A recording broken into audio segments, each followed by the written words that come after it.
काम कर देता था, फिर सरकश हो जाते थे, फिर इन्हीं फतरों को पूछते थे।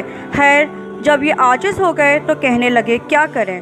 हूद अलैहिस्सलाम के पास आए, कुछ रास्ता बताओ। फरमाया, अस्तगफिरुल्लाह रब्बी मिन कुल्ली ज़ंबि व अतूबु इलैह, मेरे रब के सामने झुको, अस्तगफार करो। अरे मैं जो तुम्हें कहता हूँ कि मेरे रब की मान लो, तुम्हारा काम बन जाएगा और तुम बर्बादी से बच जाओगे। इन्होंने कहा, ये नहीं हो सकता।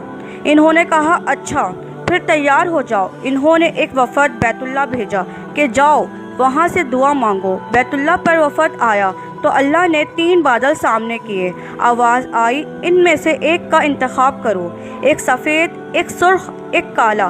तो आपस में कहने लगे, सफ़ेद तो खाली होता है, काले में पानी होता है, सुर्ख में हवा होती है। इन्होंने कहा, ये काला बादल चाहिए। आवाज़ आई कि पहुँच जाएगा।